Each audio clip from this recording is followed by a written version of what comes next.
Hello and welcome to the RWBY podcast. We are talking about Volume 5, Episode 4. I am the Relic of Knowledge, Mediocrity 4. And it's good to see you all here again on this podcast. Me, High Powered, and this is a good episode we're going to be talking about. Even with its small flaws, it's probably one of the best episodes of this volume so far. I am sick as fuck, but I'm still here because I am happy to say I actually really like this episode, so I'm still here to talk about it. I am Dude What the Heck. And here we have a full plate of a feast of flesh, waifus.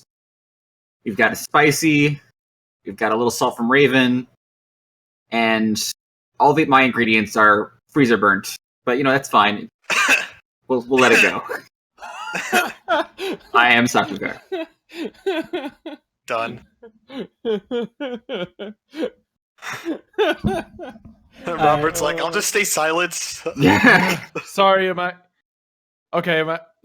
back? Did I disappear on you guys? No, you didn't. You just didn't talk. Okay. Sorry. I am still experiencing some issues. Sorry about that. Hopefully it'll keep working. And I have also recently joined the Ozpin is Evil camp. I am Robert. Yes, Ozpin is evil. All right. So bird's eye view of this episode. Yang meets up with Mama with Mom of the Year, and also there's a bit of let's get down to business to defeat the Grim.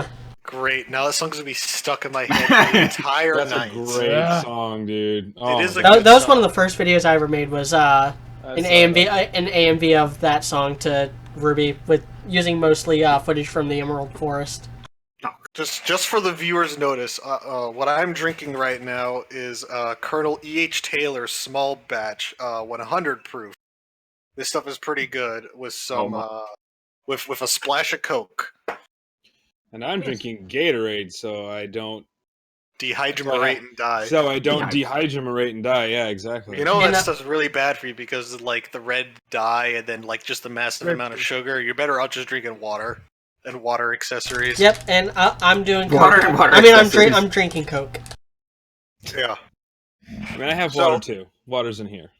So let's start off with we're gonna do the training sequence first, and then we will go into. We're just gonna do the whole Bandit Clan part as one whole piece, just to keep it simple. So the scene starts out with Oscar fighting RWBY, and RWBY's putting the nails to him.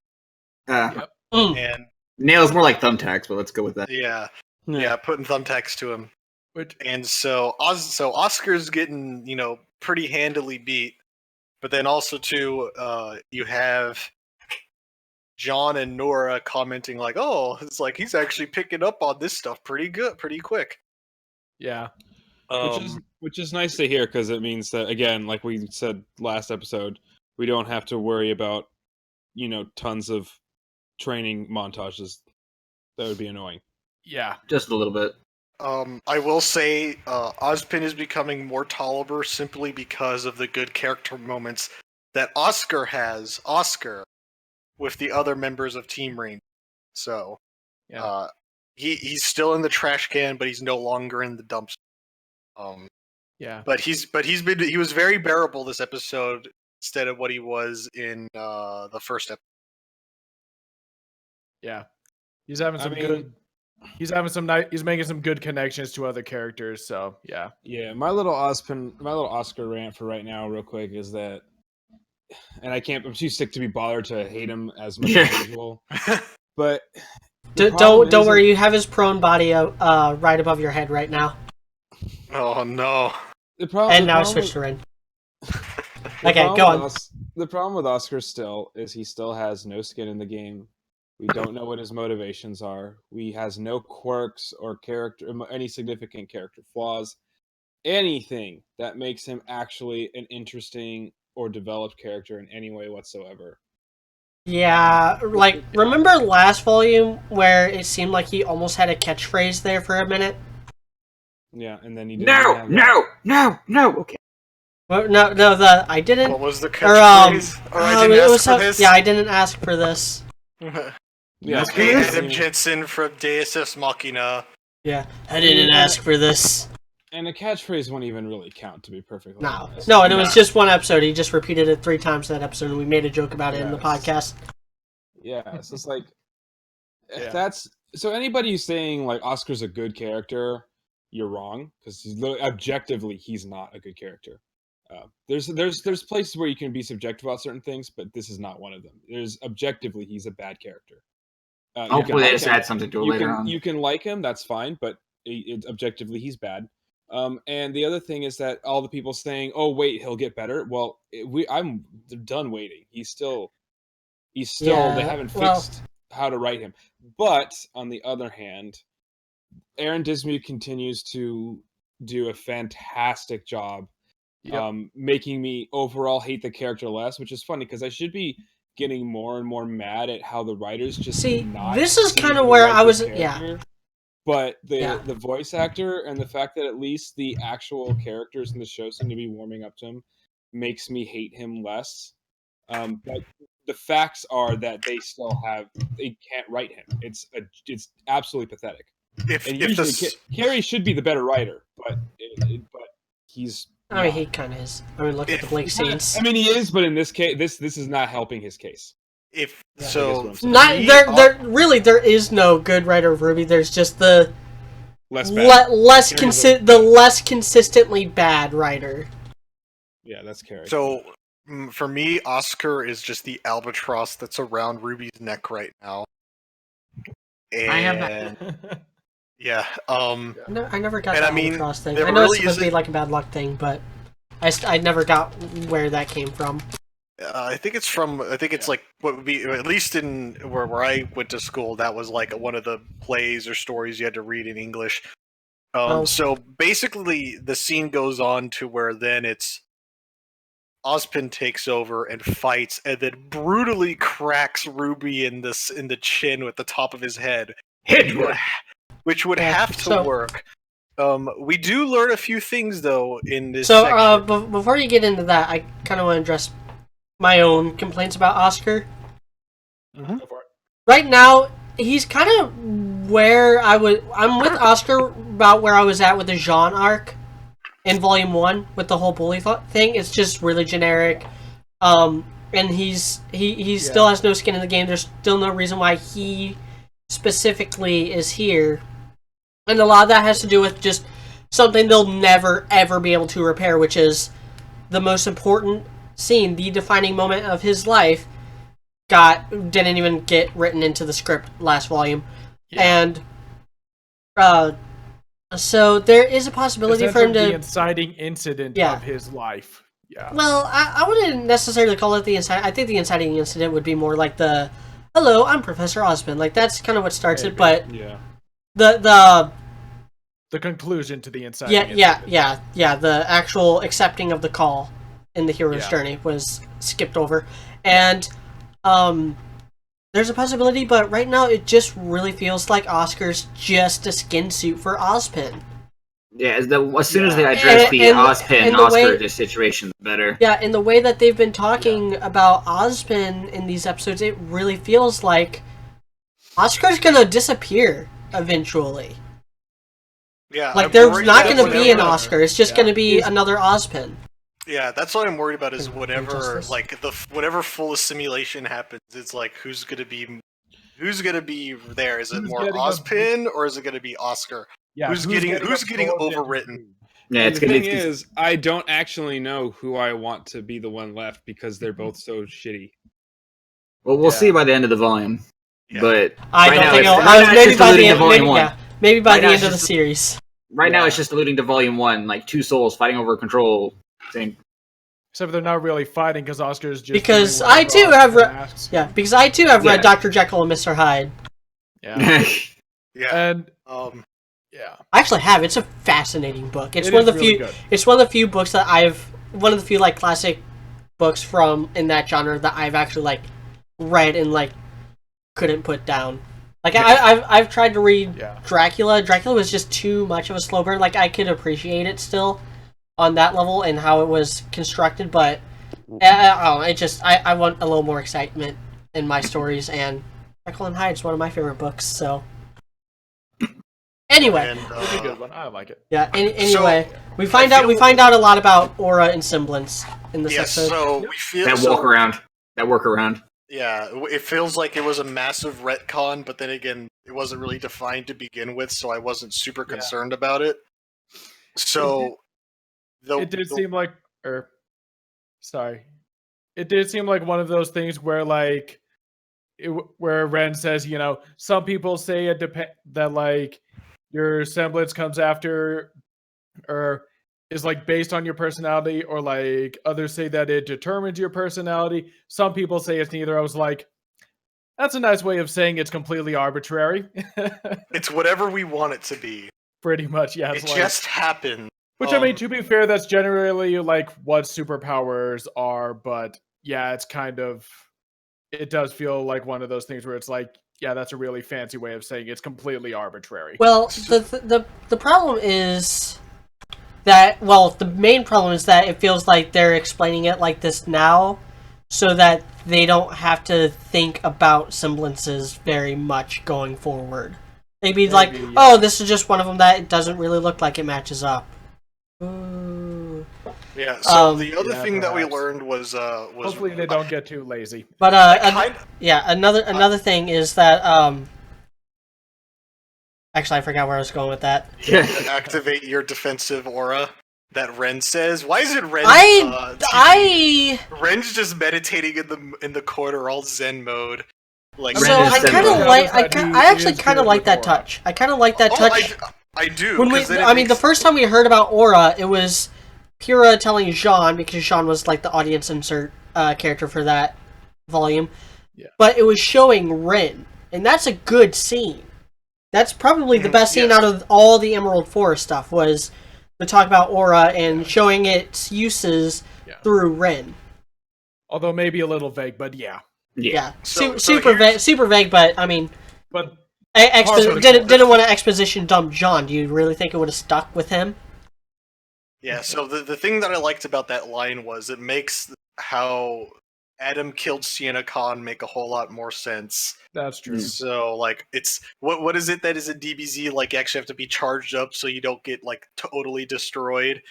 But basically, it's like, oh, okay, well, if you're not prepared for a fight and you get snuck attack, well, then you get a sword ran through you. Yeah. T. Sienna Khan, rip brown anime wife. I like that Feels like touch. he could have been prepared, but yeah. Yeah. So now part of me sitting there thinking, it's like, so now is it going to be like before a fight starts, everyone's going to like pause and be like, eh? And then like, you know, and then they just flash their color. And Yeah, like the whole Dragon Ball Z thing. Which I mean, I don't know. That's a whole That's episode of them just charging. Oh No. god. Please no. And Please so, no. like, Oh, and God, so no. that's the thing too is so we get That- like a that's the few worst little part about cute Dragon little Ball. character moments like Nora's like, yeah, Red got his from a traumatic experience and he can mask emotion, and then I got struck by lightning. Oh, it was just a Thursday. Which was a very I know. clever little like- Thor's joke. Nora was the Yeah. best. Yeah, I was like, I got struck by I'm not lightning. letting that Dude go. I'm not died. letting it go. I'm not letting Crazy that go. Thursday. Yeah, by the way, that was a reference to Norse mythology. Yeah, Yeah. I'm And not. then Thursday. whenever it's It's not a pun. Thursday is literally named after Thor. Yep. Mhm. Yeah. And what like Friday is Frigga. Yeah. Tuesday is Tyr, I believe. I'm not as familiar with Norse mythology as I am like Greco-Roman mythology, so I think Wednesday is like Odin, maybe. Anyway. it's something like that. Yeah, all the days of the week are named Anyway, after. so yes, that was a Thor joke, that was a nice little Thor joke. I thought that was pretty It clever. was a good Thor joke. Yeah, And Sam Ireland still kicking ass with her delivery. Yes. And everything. They just need to make like Nora the singular comedic relief, because she's just so good at it. She's so much Yeah, better. well, That's it what works it's a like. lot. It That's works a what lot it's better with Ren though.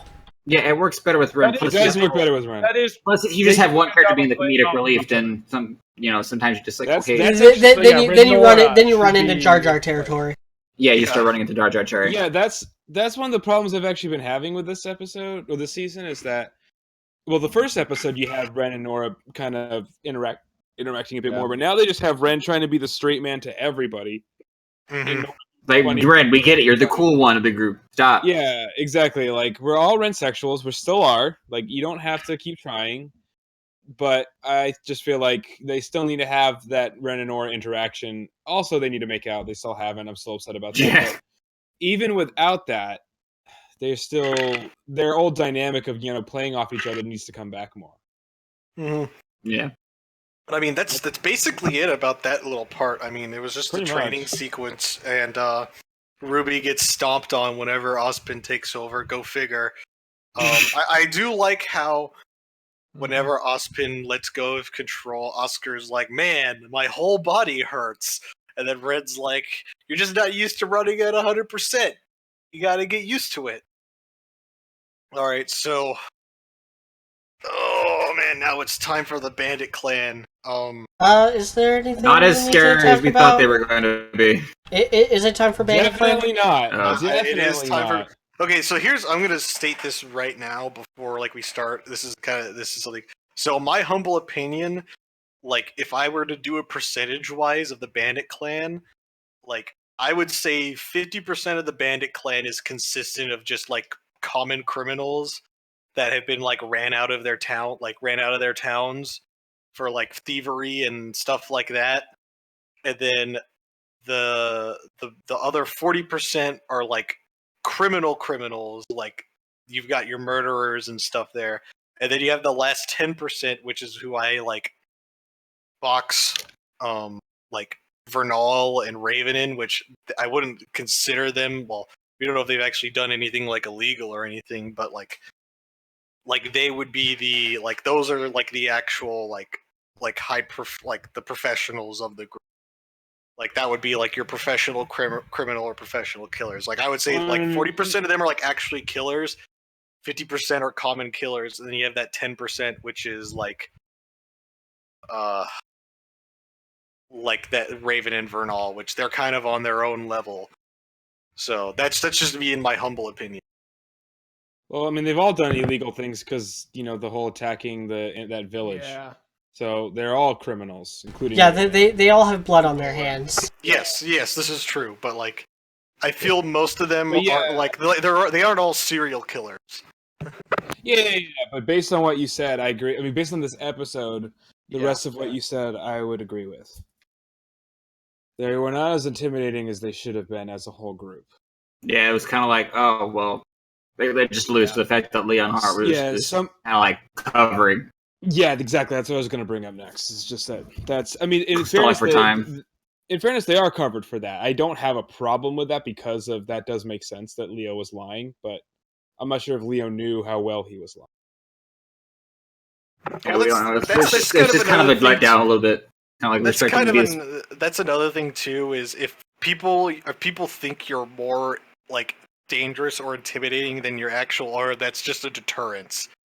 So like they're less likely to be messed with. But I feel like that 50% that I mentioned is just used as like as fodder for like the other 40% of the group. They're the chaos cultists that are running in front of the actual chaos marines. Maybe. But yeah, they did kind of. I don't know.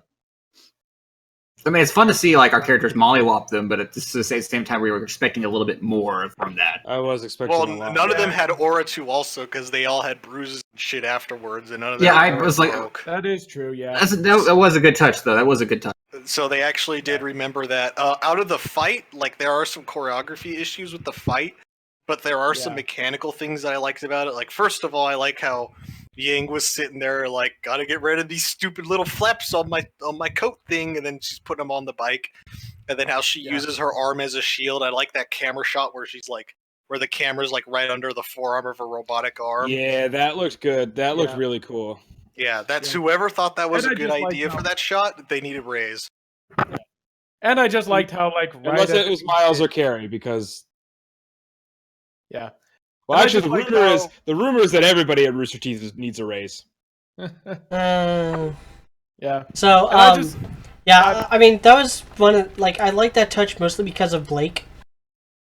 yeah. How- I don't know how many times I've said this. I'm sure I've said it on the podcast before, but as soon Which as episode is very as soon as the new designs were revealed at RTX 2016, I was like, "There's no way they make Blake's outfit look good in animation in a fight scene." And so far, I have been right because Blake has not had a visually good fight scene since Volume 2. Yeah, that's correct. Yeah. I don't know. And granted, she didn't get a whole lot of action in Volume 3. Which is, yeah, you'd have to go back to, like, the Torchwick fight. Yeah. And I did. I'll say, did she even fight at all before the Torchwick fight? I don't think so. No? No, Yeah. Blake has never gotten a one-on-one fight with anyone except Roman Torchwick at the end of Volume 2. I was gonna say yes. I mean, even just like Roman. I don't know. I just feel like Roman's whole thing, like with Blake, was just like he just wasn't expecting the dust use, because otherwise he was handling like Sun and Blake pretty much well off. Yeah, but that was during at Volume the 1. that was after the first semester. Volume 2 was towards the end of the second semester. Oh, their power levels are all the goddamn same. Oh, I mixed a lot that one. Oops. That's your fault, HP. Oh, well, whatever. I can't help you there. Oh, I can help myself. I just feel like everyone's just selling Torchwick down a little bit too much. I like Torchwick. He served his purpose, and I hope he doesn't come back. Yeah, that'd be dumb. That'd be really dumb. Yeah, But So they'll say the only one that should come back at all would be Penny, but Penny 2.0. and Maybe that includes Ozpin. I didn't want Ozpin to come back.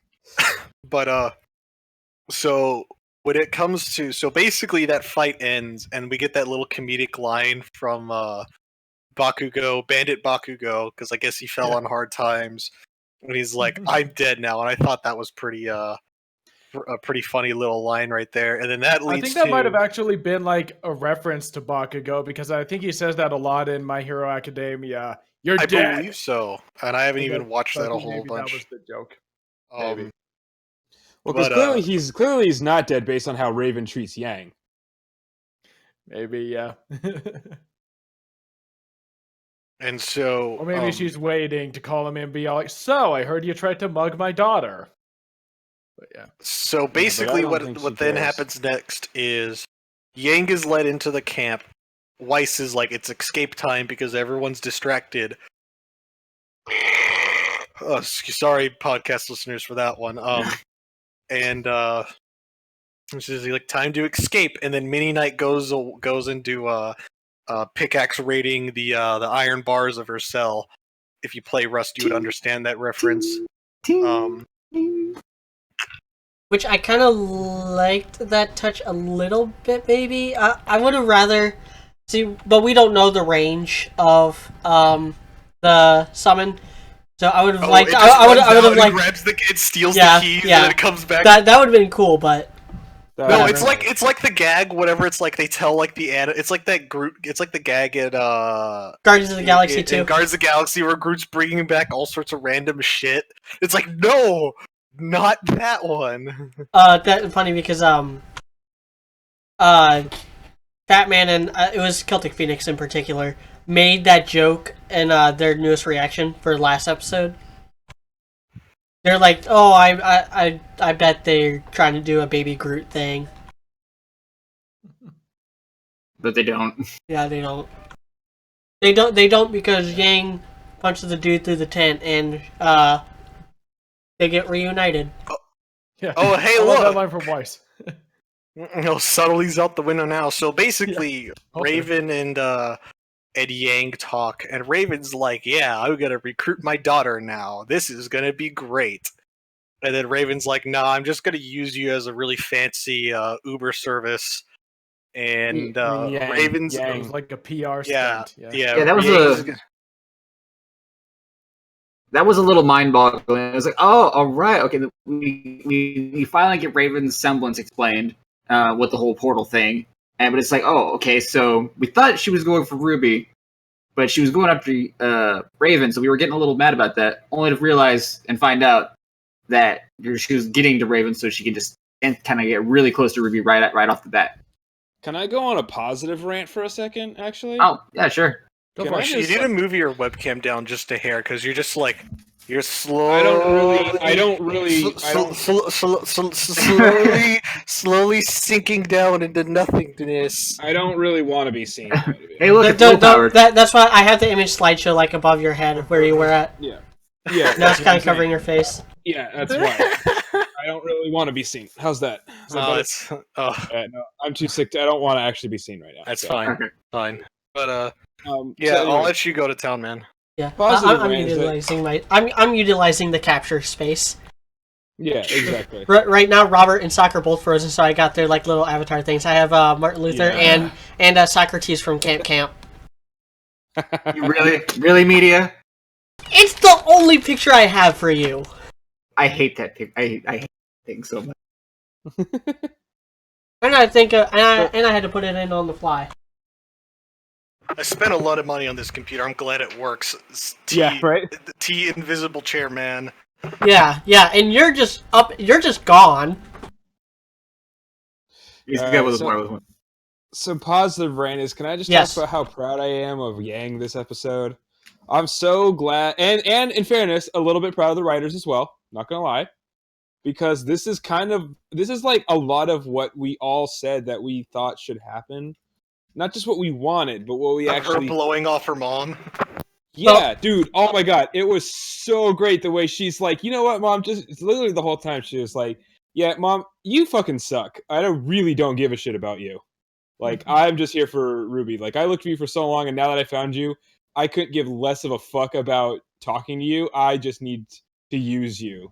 Which I was right. Family. And the funny thing something. is, I kind of want to rub this in. I don't have the comment pulled up, so I don't know who it was by. It was on my honest look at Yang, like right after the premiere, and they're like, "Ha, you were wrong." Like, "Ha, I was right."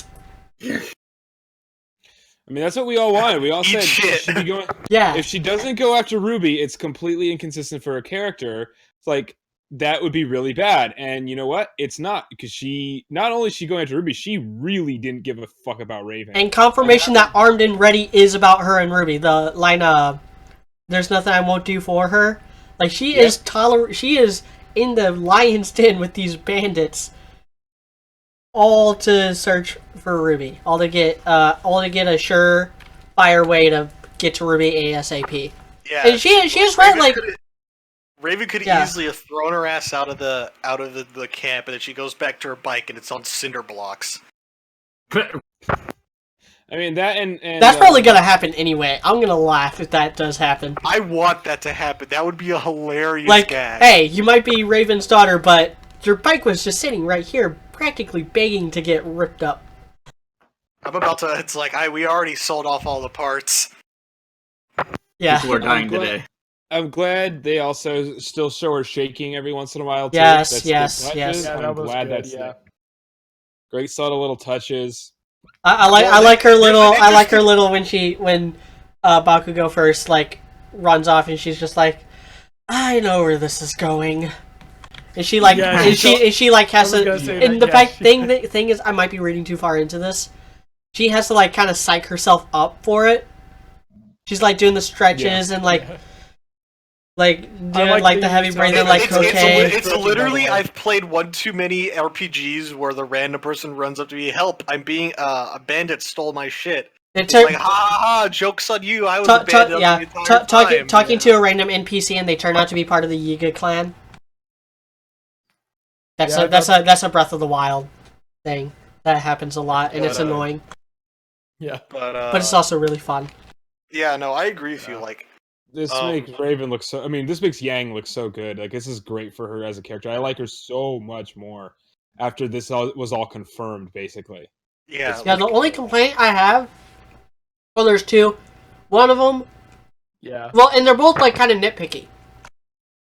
I don't like how easily she beat the bandits, but with the way RWBY is structured, there's no way that they would have randos be huntsman level. Like, we kind of knew that. Yeah. We were like, yeah, we kind of want her to get her butt kicked, but probably not, because these are no-name characters, and that's just how the world of Remnant works. And at least they did show the fact that she like is improving her fighting style. Yeah, the more important thing was her handshake. She throws kicks. She throws the kicks and all that. She rips off Mercury.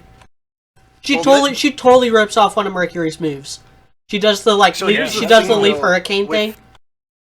But my other complaint is Barb's voice acting. She doesn't sell a lot of the dialogue. Like, she sells the anger part where she's like, "Take me to Crow!" Like, she sells that, but a lot of the rest of it, she just kind of sounds flat. And we just lost 2 of our members. Yep. And that means we also threw off me. Okay. No. Robert's coming back at least. Oh, Jesus, not just me? Yeah, it was you and Sock. Kind of we'll figure this out. Sorry. Alright, so the other thing, so here's the thing that I like about this. So there's something important like to note about like how she was standing with her arms crossed like that. That's actually like a very closed off and like defensive posture take. Yeah. And like we can tell that she's sitting like that, so it's like to keep her trembling hand in check too also. But the things that I like though, so I really like that Raven's like, okay, I want to try to recruit you. And then Raven's like, I want to recruit you because I don't want you to get involved with all this stuff, because... Like, I don't know if that's really what she's getting at. Maybe, but... She knows, like, the shenanigans that, like, Ozpin put Team Stark through. And I've said this 1,000 times, and I'll say it again right now, is how many Team Starks had to die to get to this point? Yeah. A lot. Yeah. A lot. I've actually... Yeah, I mean, they've been at this for 1,000 years, so yeah. They think this happens like every 20 years. That's, I mean, do the math. Yeah. I think that might actually be part of what Raven's going to reveal next episode, is what happened to Team Stark and why it was Ozpin's fault. Yeah, why is Summer Rose dead? The exposition dump, which, as long as it's delivered decently, like if we get a big exposition dump, please. Yeah, or a flashback, an animated flashback. Flashback, fucking please. But I mean, either way, this is another thing that I was really happy about with this episode, specifically because I love the idea of Ozpin being a bad guy, because I hate him as a character. I've hated him the entire time this show has been around, because he's so incompetent as a leader, and that's only become more and more apparent. So it also would make Oscar more interesting if there's some conflict between the two of them. If there was conflict between the two, that would be really interesting. If they find out that, hey, Ozpin actually sucks, and they actually don't take his side, that would actually also create some conflict between Crow as well, which would be interesting. But more importantly, I think the more conflict between RWBY and Yang. Yeah. Possible. That's true. Because Yang could come to RWBY with this information. But what I'd like to see is, Oscar trying to get Ozpin out of his head. That would make Oscar way more likable. That would actually bring me to Oscar's side if he, given everything that they are told, and he's like, oh shit, like, fuck this guy that's in my head. He just needs to put his foot down, and he's like, no, I'm gonna do this my way. No. Yeah. The thing I like too is whenever Yang spills the beans on Raven's semblance, how pissed off Raven looks. It's like, damn it, Ty. Here's the thing that I don't. Here's the thing that like really sucks with that is that she had that same thing with Summer. Ty is she probably had it with Summer. She's there's no reason why she wouldn't have that with Summer. So yeah. The other thing is, like, this is what probably sucks for Ty, is that Ty knows that Raven can come back to him at any time she chooses, but doesn't. Even just to visit. Yeah, even just to visit, not even for like a one night, anniversary fuck or anything like that. Like she could come back and visit at any time, but she doesn't. And part of me feels that, I don't know, maybe she feels upset that he hooked up with Summer afterwards. Probably not. But I feel that it's a lot of its. I feel like Ozpin was the wedge that drove apart Team Stark. Yeah.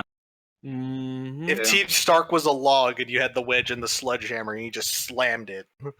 But I don't know. Like that's something that I really liked. I mean, it's something I'm definitely interested to see. Oh, very. Here's another small little detail that I really liked. Whenever everyone was getting ready to start brawling with Yang and Weiss, Vernal's like lightning bolts, and then Raven's like, everyone, chill the fuck out. We're gonna bring Grim. The Grim are gonna be are gonna be like on us, like something that's on something. And Like flies oh. on turds. Yeah, that. And then everyone's like, oh, okay. And I like how Weiss is like, that's your mom? Your mom kidnapped me? And then Yang's like, you kidnapped Weiss? Yeah. Although, And then I kind of just wanted Raven to be like, eh? Just do that pose like. I thought she was worth something. I want them to address that, like, in a few episodes or something like that. Like, Raven to be all like, She was worth a lot of "We thought money. she was worth something." Yeah, so it's like we were about to hit pay dirt. It's like we didn't know about the giant night in the sky thing, but yeah. Yeah, I like how everyone's surprised about it too. Also, Yang's like, "The fuck is that?" And everyone's like, "What the fuck is this Because shit?" she wasn't there with Weiss during the Fall of Beacon. This is true. So really, the only people that would know would be what RWBY, Team Coffee, which I don't like to mention, and all the other. No, Ruby wouldn't know either. She was definitely not there. Oh yeah, no, it would just be the members of Team Coffee, and then what? Would that even be Ren and Nora too? Also. Yeah, Ren, Yeah. Nora, Team Sun. Mhm. Team Sun, Team Auburn, and half a Team Oh, Funky were all there. I like how Sokka's here, but he's also not here at the same. He's here as Socrates. Hey, But everything. I mean, there's really not a whole lot much more to talk about it other than the fact that, like, I've been converted to the Church of Freezerburn after this. I look forward to. Hold on. I'm gonna say this. I look forward to all the photoshops of where people up and media's about to either cough. No, I I almost choked on an M&M. Oh, that'd be a shitty way to go. I've been converted to the Church of Freezerburn. I look forward to all of the edits of that image where it makes Yang and Weiss look like. I mean, dude, the Yang X Weiss tags on like Archive of Our Own skyrocketed the last 2 days. I'm happy for that, 'cause about that because I know it's bullshit, but it's gonna take away attention from Rose Garden. So fuck yeah. Yeah. Well, I mean, Freezeburn's like my it. secondary ship. Freezeburn's like my secondary ship, so seeing some of that I look is forward nice. to the reduction of Rose Garden. The thing is, on the Facebook group. here's how much I like that scene. It makes me wish I did not include Freezerburn in my last Valentine's Day special. Aw. I wish I would have saved it for this next one. They better still be fucking mad at Blake though. Yeah. Like, Oh yeah. Yeah. if they're not mad at Blake, I'm gonna fucking throw a riot. It's actually still funny. Speaking of Blake still like Yang and Weiss are actually about to get informed about the whole actual plot things. Yeah. Blake is still not in the know. Yeah. Here's a good question. Can we point out how this episode was fantastic, largely because there was no Blake in it? Here's the question I'm gonna ask you. Yeah. You have a point there, dude. Here's what I want to know: is who the fuck's gonna inform Blake of all of like the actual shit that's going on right now? Yeah. How about the other teams of Team RWBY? How about the other members of Team RWBY? She's gonna find Ilya's second scroll, and it's just gonna have the next plot point on it. No. All the plot points hidden underneath all the Yuri, Ilya, ex Blake pornography that she has collected over her time. Oh my! What's this text document doing underneath all these JPEGs and WebM files in her scroll? Oh, this is important. I'm gonna save everything else but this text file though, for research purposes. That sounds about par for the course. Yeah. I wanted to address something about Raven's semblance. Yeet. So I think I think this is where the birds Oh, come yeah. in. Because I think the way it works, I don't think the portals are actually part of her semblance. I still think that that's just an application of her semblance by using dust. Similar to like how Weiss incorporates dust to her semblance to for different Are effects. you saying that the birds are homing beacons for her Yes. teleportation? Yes. Oh man, gotta Think of use how those many homing freaking beacons. think of how many birds we have seen following Crow, following Yang. And Pretty sure we've those even birds we've are even Asian, seen though. some birds around like RWBY and stuff. But those scenes were like had other people in them too. But the whole bird motif is something that's been really consistent with Crow and Raven, and it just kind of got hand waved now. Like, oh, you can turn it like Crow could turn into a bird in the first half of Volume 4, and then as soon as they reveal his semblance, they just don't ever address the fact that we straight saw him turn into a bird at one point, and he does it all the time in Chibi. You see, that should be the. I would prefer that's the secret sauce of Raven's semblance, where like she has to be like, okay, Crow, I gave you a really nice piece of meat.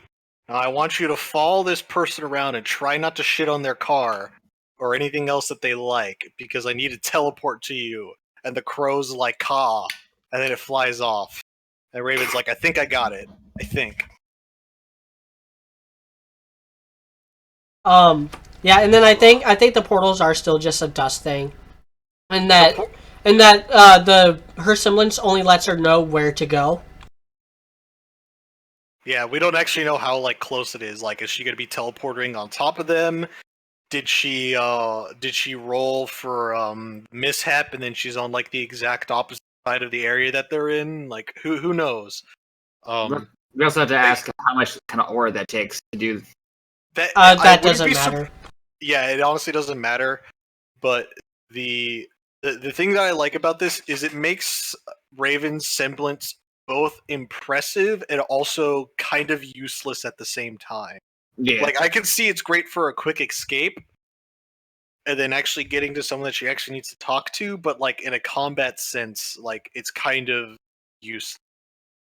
Also, Except for to use Neo speaking of stuff like that, I love Raven's line of like, family only coming around when they need something. Like, Raven, that is exactly what you do all the time. Don't Yeah, talk. exactly. Maybe that's why she said it. Maybe that was actually like a proud moment. She's like, "Oh, Yang, you're so much like me."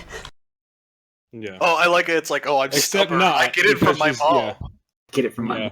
I here's the thing that I like too. Also, is so here's one thing that this seems to be a trend with this new if we go with like 3 volumes as a season. For some reason, there's something magical about episode 4. Because episode 4 it was the Crow and Raven scene, right? Yeah. Oh yeah. With Yeah. with the it game. Yeah, with the the pronoun game. With the pronoun game, and then now we have this, which is a superb episode. So I guess 4 is there. Pronoun trouble. Yeah. I wouldn't really say so. This isn't even English. Because other episode 4s have included stuff that was going on in the Emerald Forest. The mech fight with Torchwick. And what's the other one? Oh yeah, the Coco and Yatsuhashi versus Mercury and Emerald fight. Well, it's been good for the last 2 seasons. Okay, We'll say yes. that. The thing is, it's not even about episode 4. It's about Raven. Raven makes the series good. Like anytime with plot forward. and Ty can attest to this. Anytime with Raven is a good time. Nice. All right, so I think we're pretty much done with talking. Unless everyone else has to say anything. I think we can get that show is pretty cut I and mean, dry. we can. When it's a good episode like this, and the It is actually kind of short too. It is a short episode. I don't mind it. I like it. It was it's it's a really easy viewing. Like, it doesn't overstay its welcome, and it's there. It's like Skirts. It's not too long, but it's not too short. It's just right. I did want to address some issue because I do have some issues with this episode, and again too short. well, Okay, so let's media can get his because media you because speak, and then we'll go into theorizing. there's really no such thing as there's great episodes for RWBY, but compared to other shows, there's still yet to be like an actually flawless episode, which happens all the time in Batman animated series and Avatar and stuff. If Baby Wren hadn't been British, that episode would have been great by actual show standards. And then the best episode of the series is still Heroes and Monsters, which was brought down with the Velvet scene. Yep. Going from like one of the best moments of the entire show to one of the absolute worst. And Crow is just being an rehashed animation. Yeah, and Crow is just being an absolute douche in the scene that he's in. Like he could have just said, "Look out." He didn't have to pull out his scythe, wait for it to transform, run, and then cut the Grim in half. All he had to do was say, "Hey, behind you," and Ironwood would have taken care of it. And Ironwood's literally just like, I don't know what he has loaded into his pistol though, but I want to buy it. Yeah. But there's a lot of like, okay, so when it comes to finding flaws in fight scenes and like choreography and animation and stuff, I'm usually not very good. I'm usually not very good at picking up stuff like that. But I picked up a lot of it this episode. Like, the big one is that the final hit of the entire episode, when the bandit, like, goes to swing at Yang, and she ducks, and then the next shot, there's, like, a couple frames where she's starting to, like, kind of stand up, but the very next shot, she's actually above him and punching down at him. And that's what blasts them through the tent, and that's when Yang and Weiss see each other. There's that, there's a lot of, like, characters teleporting around in the first fight scene. Just keep track of where the motorcycle is in comparison to everyone else, and you'll see a lot of that stuff. But that's stuff for the side guy. Also, what's her name? And all of her sisters have fallen on really hard times, hasn't she? From My Hero Academia. The one lady with the same hairstyle with that. Yaoru Ozu. That's another thing. We're really seeing the limits of what they're able to do with crowds. They are reusing the same hairstyles and the same clothes for a lot of different background characters, and people are it's starting to become a running joke within the fandom.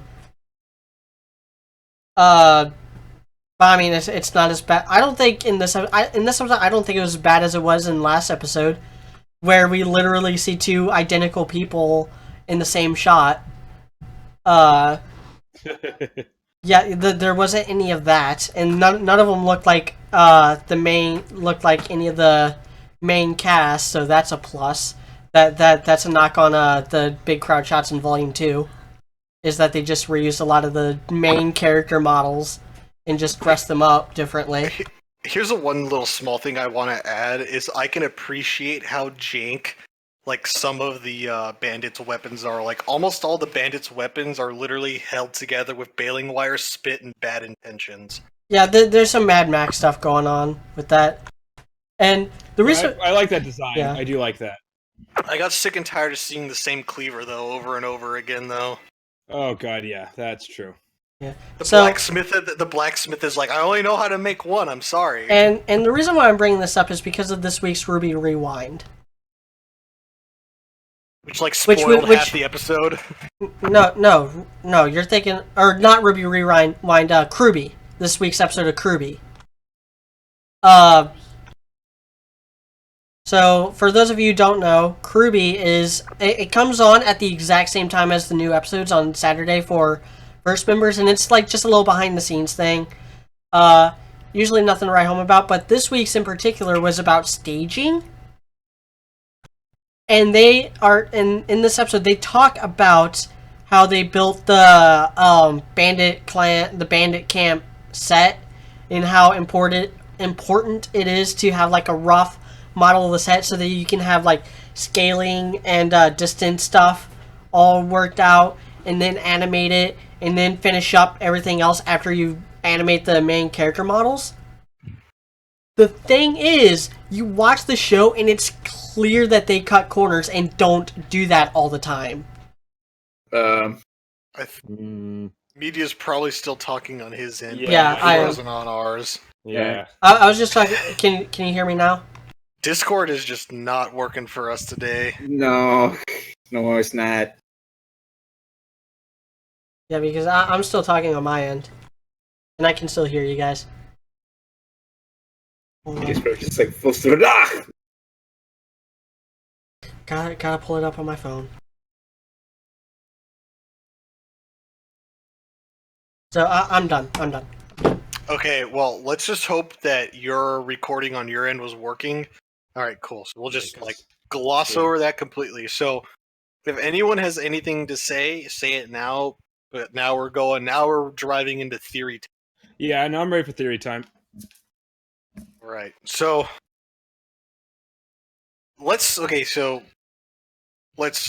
so whatever comes for the theories, the thing that I'm most looking forward to is going to be I hope we get it next episode. There's no reason I hope we get it next episode, because if we don't get it next episode, it'll be kind of frustrating that we don't, because now things are starting to become more condensed. So now Weiss and Yang are in the same sequence. Blake is on her own, and then there's Team Orange and Crow Shenanigans. So I like that we will get a different perspective on Ozpin. That's good. I'm being converted over to Ozpin's a bad guy. Oh, I've been on that train for Sort years. of, yeah, Fuck sort of Ozpin. mindset. Yeah, I've been on that train for a while. I mean, we kind of just gotta wait for next episode to happen. Which, if we might get a hiatus next episode, but there's no reason why we wouldn't get a hiatus.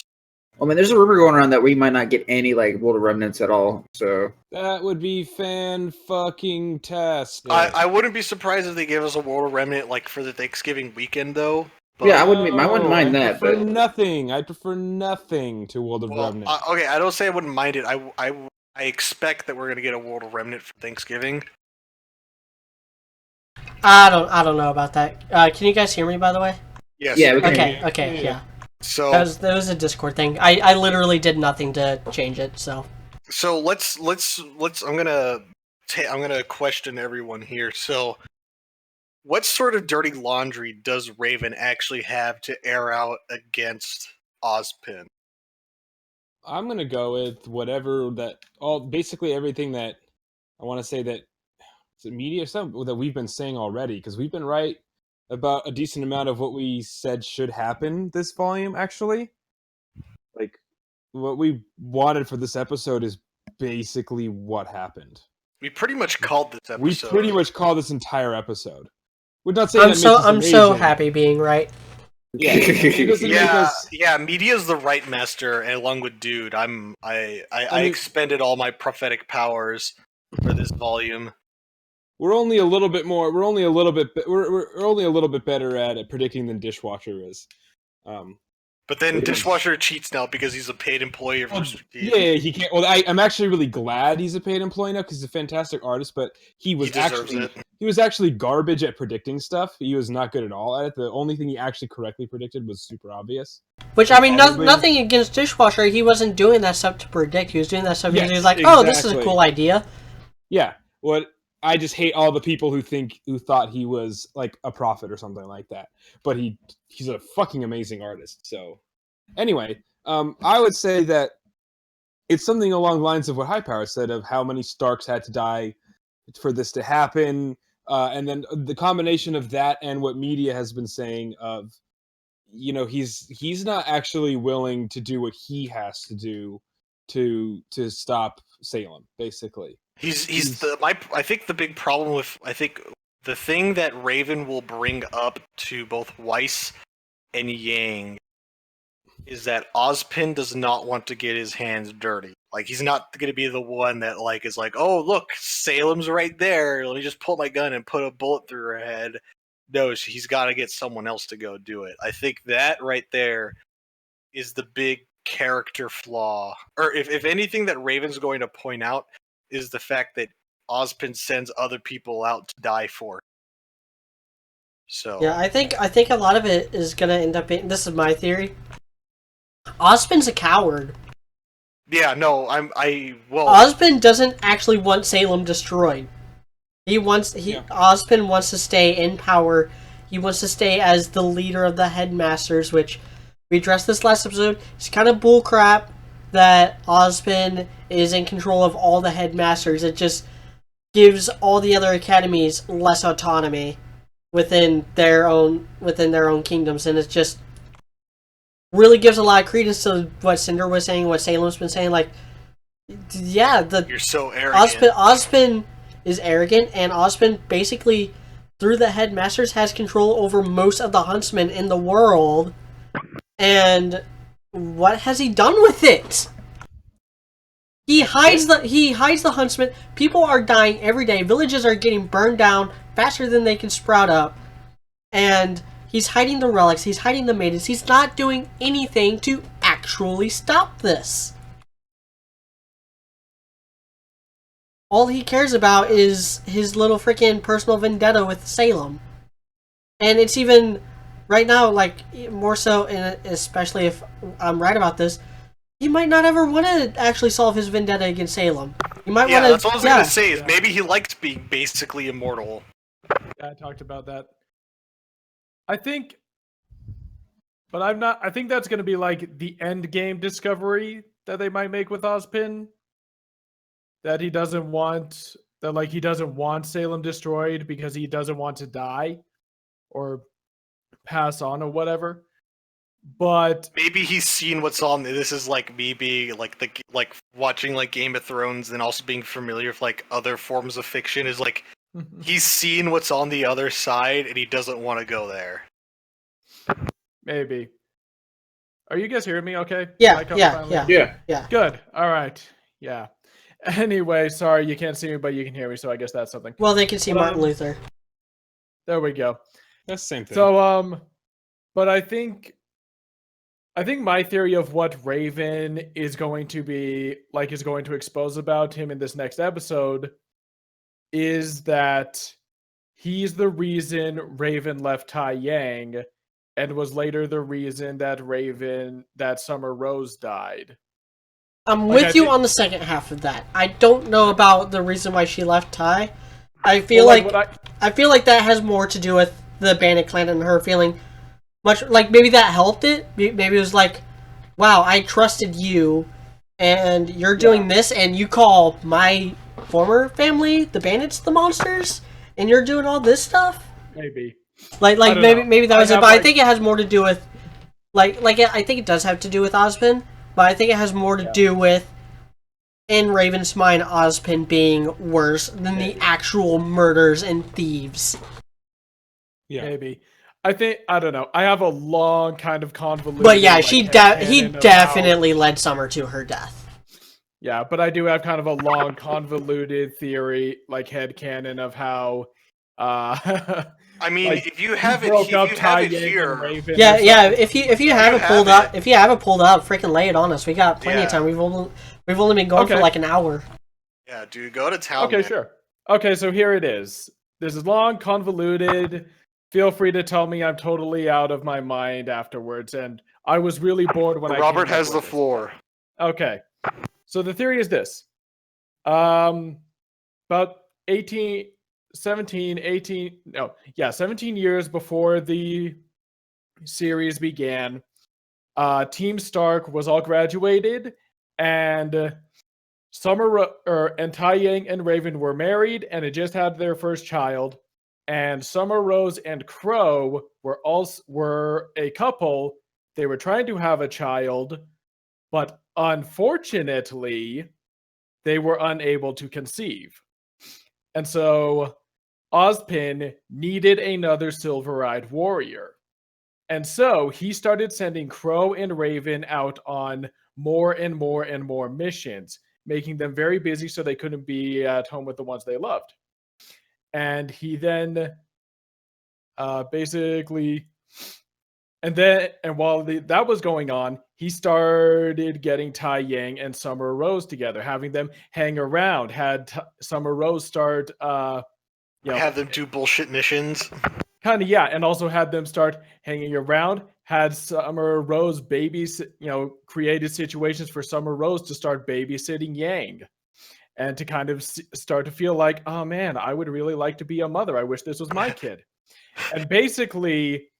And also encouraged Crow to start, and also set things up for Crow to start drinking.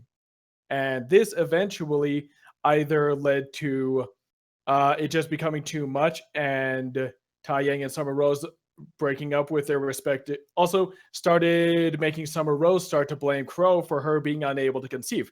Boy, that sure is unfortunate. And so we started. And eventually, either Tai Yang and Summer Rose had an affair, and that drove Raven away. Anyway, things happened, and so Raven left, still loyal to Ozpin though at this point. But she basically, because at that time she blamed Summer Rose and Tai Yang, and this ultimately resulted in RWBY being born. Then, about 5 years later, Summer Rose. Possibly because she had realized that what had happened, what Ozpin had done to her team, but she realized that Ozpin was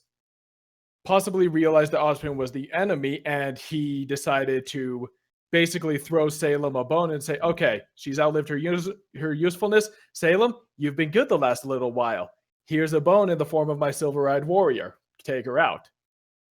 And Raven realized this and realized what had happened. She looked around and she said, my best friend is dead.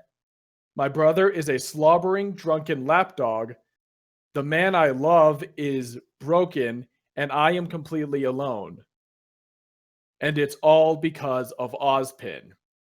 And that's where, I don't know. Like I said, I like the idea that the circumstances of Summer's death is why Raven never visited. But but again, like, she left long before then. That's true. The idea is that, but I like the idea. I like the idea that wife and stuff like that. Yeah, I like the idea that that Raven never came. That Raven did think about visiting every once in a while, but never did because of Summer's death. Yeah, the way I kind of I personally like the theory. I don't really think I can poke like this. Like, it's a solid theory. It's a solid theory. I can't poke a hole in it. I can just say that this seems like something that a live action show with a TVM rating would do, and not. It seems like something out of almost a soapbox. Like a soapbox. This is what Sons of Anarchy would do, or something like that. Maybe not. Like I said, I was very bored when I came up with that. Yeah, no, it's not. It's like in the individual parts of it, there's not really anything to poke a hole in it. It's just that, would the show actually do this or not? And my guess would be not. Yeah, probably be not. But it would be believable if they did. That's, I guess, is what I'm trying to say. I could I don't know. A part of me did think that maybe, I don't know, just because again, I'm part of the Ozpin is evil camp right now, and maybe I don't know, change my tune. But a part of me does think, how disturbing would it be for RWBY to basically realize I wasn't even supposed to be born. I only exist because, essentially because Ozpin wanted me to. Was playing matchmaker. Yeah, and he destroyed, and he destroyed Raven, and in a way kind of Yang's and my father's lives just to bring me into this world. And just so he could use me and have another pawn. I think that would be an interesting thing, but that would be very. Yeah, I kind of like the idea of Ozpin always making sure that there's another Silver-Eyed Warrior for when the previous one breaks. I did something similar to that. So here's how I had some things play out in RWBY on. Just to pad out our runtime and allow me to promote my do some shameless self promotion here. So in Ruby on Veil, I had it to where Raven was also kind of indirectly responsible for Summer's death, and that's why she never came back. So the way I had it play out is, and this was actually in Ruby on Hope, is when I actually described it, is that Summer was both, because I had it to where she was the Spring Maiden and the Silver Eye Warrior, and I made it to where the Silver Eye Warriors were, I really downplayed actual Silver Eye powers to where, like, oh hey, even if you're like a really good, powerful Silver Eye Warrior, you can maybe freeze a Beowulf. But with Maiden powers amplifying all their attributes, then that's how Ruby was able to like nuke a dragon. But because of her abilities and stuff, Osmond had her on missions constantly, like non-stop, like to where like Summer would have to kind of oppose him on some things, be like, "No, I'm not going on this mission. I'm spending time with my family." Yeah. Because I'm the one who has to freaking keep them together. Because you got Crow going around on these missions constantly as well, and Ty can't do this by himself. And that's how like her and Ty got together. Yada yada yada. Fast forward to when like Ruby was, I think I made Ruby like 7 or 8 when it happened. So Yang would have been like 9 or 10. That it just makes more sense to me for them to be around that age. Is that something really, really bad was coming. And Summer was literally like the only person who can stop it. And so she actually got recruited by Raven and her crew, because Raven was not the leader of like her crew at that point. It was another being. So they actually recruit Summer, and Ozpin like signs off on the mission for them, not really opposing them, basically being like, "Hey, you want to do this? Go ahead." And they encounter Salem, but Salem is not directly responsible for Summer's death. That was just another stop on the way to killing the thing that was even stronger than Salem. But things started going south when fighting this monster, and Summer ended up dying saving Raven. Like Raven was about to die, like was out of aura, bloodied and stuff, and the monster was like one last swing, and Summer just like jumps in the way and takes the hit and dies. And so Raven blamed herself after that, and that's why like she never like came back. Gotcha. Yeah. I personally want, like, I would like that Raven blames herself for Summer's death, because I feel like not like now, like you could do something with like that, because Raven would have had the bond, and so she could have jumped in and saved Summer, but she didn't. For maybe Summer had already used her get out of death free card with Raven, and so Raven was like, can't be bothered. Surely she'll get out of this one. It's not like a life or death, and then boom, no more Summer, and then Raven has to have that like survivor skill, like, wow, I could have actually stopped this. So unless my theory was that she was her. Oh yeah, I'll let you finish, Robert. Sorry. I don't know. My theory was that like Summer realized what like Ozpin had done to them, and also realized that Ozpin could have killed Salem a long time ago. Something else I posted about this on Ruby on our Ruby and Beyond group, where I said like, you know, Ozpin had the relics, he had access to the maidens for a good 70 years. And so there's no reason why Salem should still be alive unless he doesn't want to die. And has basically just been using them to try and keep her on a leash. And like, my theory was that like Summer Rose realized that Ozpin just wanted her daughter, and like tried to tell Raven about this, tried to like basically say, you know, I'm sorry for what happened between me and Tai Yang. I'm sorry for what we did to you. Please come back. We will beat Salem. We'll beat Ozpin. We'll end this whole thing. But Ozpin and Salem both kind of colluded to keep that from to get her killed. and that's where Raven like doesn't know everything. She hasn't quite realized, that Ozpin could have done this, but she has realized Ozpin ruined my life and stuff. But I can see it. Yeah, so unless Sorry, dude Sock. has anything to say along with Sock, Yeah, I kind of want to. my I real wanna- quick theory. Sorry. So I'll say this and then you can go, dude. Let's try to so let's refocus this just a little bit. Mhm. So let's think of what could Raven tell to both Yang and Weiss about Ozpin and what's actually going on. Okay, yeah, that's actually what I was going to talk about anyway. So that's All right, perfect. so even better. Unless that's what I Sock was has gonna anything to say, which if he Nah, does, I'm we'll good. talk. Okay, so dude will start, and then everyone can kind of pitch in as we go there.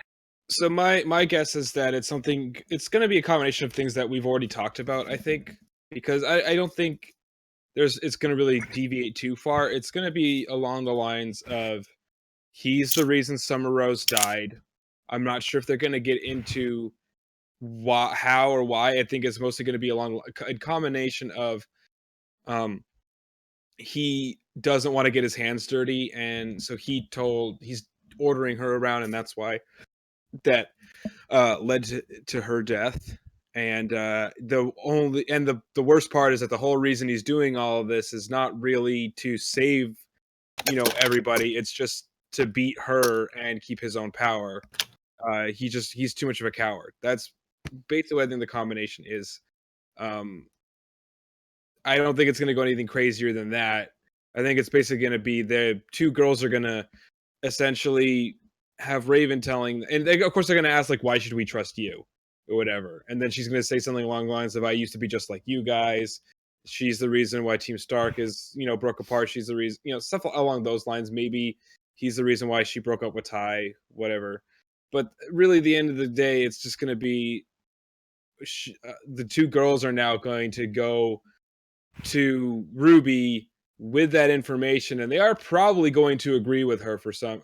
They're probably I think she's going to convince them to some degree. Basically, I think that's kind of or the at least end tell game. them stuff to where they're They're gonna relay cautious. this. They're gonna relay this to Apprehensive. RWBY in some way. I can just guarantee that. Yeah. And then she's gonna be like, nah, like she's gonna not be believing them at first. And my hope is that when Oscar hears that, he's gonna be the one who's gonna be like, well, yo, what the fuck? And Jean's gonna be like, you got some yo, splaining what the to fuck? do. Yeah. Yeah. So, but Ruby's not gonna So- believe that first. I think that's what's gonna happen. Especially to Crow. Yeah. Yeah, And- the whole Crow and Ozpin things. I guess those are two people she trusted like immensely for. Yeah, because Raven's speaking from the perspective like, oh, I drank the Kool-Aid for a period of time, and Well, I mean, they were all Beacon students, so. yeah, and then Crow Crow is still drinking the Kool-Aid pretty much. Yeah. I feel that if I was Raven and I was going to talk about Ozpin, I would simply just state like the first thing I would go for is be like, hey, like this is like give reasons why like this is why I'm not with your this is why Team Stark fell apart. Yeah. This is why This is not, why I never called, this is why I never came. Except this is with why I your never dad. come back. Like it could even like put some like blame on Ty. Like maybe Ty was like okay with it, and the fact that Ty was okay with it was a reason why like Raven I don't left. know, I feel like Ty's a bit done with it too. Like, he's more focused on being the dad. Parent, yeah, he's focused on being a Well, parent. okay, so I say You that. kinda So get like that I sense feel in, like, I feel that the way that three, but yeah, sorry. I feel that the best way to put it with Ty is that Ty supported it. Like so, Yang has been born, and Ty is like kind of still supporting it. And then I feel like Ty might have been like the straw that broke the camel's back, and why Raven hasn't come back. Like Raven was like, we just need to like drop this and not deal with him anymore. And then Ty's like, nah, it's like, we'll just give him one more chance or whatever. And then Raven's like, no, I'm done. It's like, we got to get out of here. Like maybe Raven just felt betrayed by Ty in the fact that he was still willing to invest into Ozpin's grand plan. I feel that, like, I feel bringing up Summer's. Well, I don't know. Summer's death would be. Excuse me. Was Summer like explaining? I don't think they'll ever actually do this. Is give any sort of details on Summer's death. But like, I feel the best way to do it would be for Raven to explain to Weiss and Yang what Ozpin is going, like what Team Stark was doing is what Ozpin is wanting to train up Team Ranger to do right now. Mm-hmm. And so I feel that would be a good place for her to start. Is like, yeah, it's like we were Ozpin's like hit team whenever we graduated from Beacon Academy. It's like we got his stuff taken care of, and it was great for a period of time. But then after that, like we all started growing apart. Some of us bought into it more than others. We all started going our separate ways. People died. I wonder if Raven ever tried convincing... Like, obviously she's, even up until Volume 4, trying to convince Crow, like, hey, you should come back, join the Bandit Clan, be happy with me. I wonder if she ever tried convincing Ty. Because that probably could be the reason why she doesn't come back, is she wanted Ty to come with her, and Ty's like, no, I don't want to come with you. I want to stay here. Because I'm pounding out this hot summer pussy right now. Oh, no. Ouch. Or it was just like, I don't want to raise my daughter. Like, maybe it was just like, well, I don't want to raise my daughter with bandits. Yeah, that honestly like, could be and Raven could have even fed him the line like, oh, if you come with me, we can change the bandits. We don't have to like lie, cheat. We don't have to be murderers. Yeah, we don't have to be murderers. We can change that. We don't have to be rapists and murderers and that sort of shit. Yeah, but one other thing because I do think they're going to I do think that whatever it is, Weiss and Yang are going to take it to RWBY, to Ranger, and try and say, you need to get away from this guy. He's just going to use you. He's dangerous or whatever. And I do think you need to at least understand what you're getting into. Yeah, and I don't even think RWBY even fully understands like what the actual stakes are. Maybe they all don't. And I think the RWBY's and I think that RWBY is going to be all like, I trust him. I trust Oscar. I trust Crow. I trust Ozpin. It's okay. And I think Jean is going to be all like, because I feel. One of my complaints with this most recent episode is I feel like Jean seems to have gotten over his issues with Ozpin a little fast. I'm hoping he hasn't. And so kind of what I would like to see is him be all like, is to basically say, I'm not sticking around for Ozpin. I'm sticking around for RWBY. And I'm sticking around for sticking around for Ren and Nora too also. Yeah. And also to kind of slip to... kind of secretly tell Yang or Weiss, keep in touch. I'm going to keep an eye on him. To basically implying that he's spying. This was one of my theories for this. Originally, this was my theory for how Jean was going to act around Lionheart. This is my theory for what he's going to do around Ozpin, is that he's going to be all like, I don't trust him either. Keep in touch. And he basically kind of starts spying on him and slipping information to them somehow. I don't know, maybe. Yeah. I don't know, that feel when you kind of want now with that kind of whole set statement, you start thinking of, could John get training from Raven? I still like the idea that Adam got training from Raven, but that's just me. Also, I like that too. The fun fact. What his sword, like the gun part of his sword, is modeled after a Remington 870, which is a garbage pump gun. You should only buy Benelli Novas and Supernovas, and Mossberg 500s and 590s. You're going to buy a pump. This is coming from a person who sells guns and hunts with them. Nice. High Power's the one that knows about the guns. So I feel that you're right. I feel that John. I think I want to say John's skepticalness will come back. He just needs the excuse for that to come up. Which I Yeah. feel that once, okay, this is the big if. So this is the big assumption here, and I feel this is what might happen.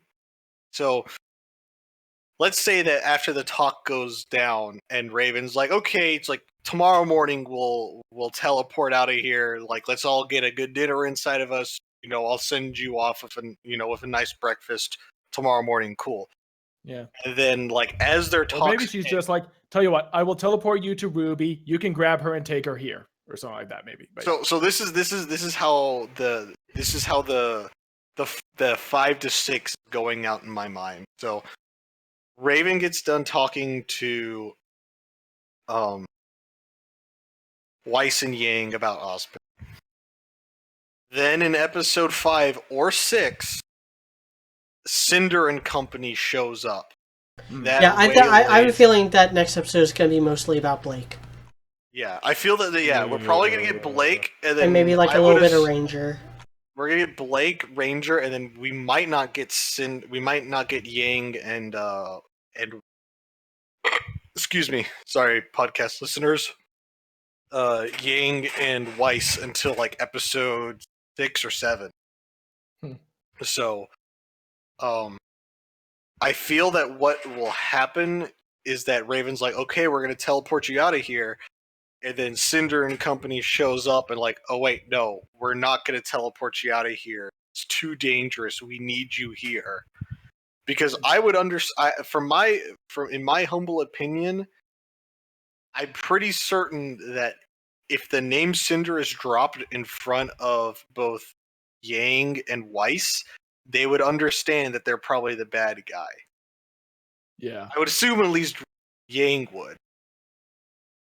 Yeah. So, and especially if Raven's airing out her dirty laundry, Raven's probably smart enough to know, like, oh, these are the key players in Salem's Legion of Doom. Mm-hmm. So that's just our theoretical what if that we're kind of going on right now. But I honestly feel that they're going to be like, okay, we're going to teleport you all back to RWBY, and then it's like, oh wait, nope, we're getting delayed because these people are showing up, and then especially if Mercury shows up and then Yang sees Mercury, she's gonna be like, oh boy, it's time to really break his legs this time. Down there. Here's the one thing I think I mentioned this in like our predictions for this volume was like, I want to see Yang and Mercury fight. And then as like the fight's about to start, Mercury just reaches down to his pant legs and pulls it up and just reveals that like both of his legs are robotic, and there's kind of like a mutual understanding between the two.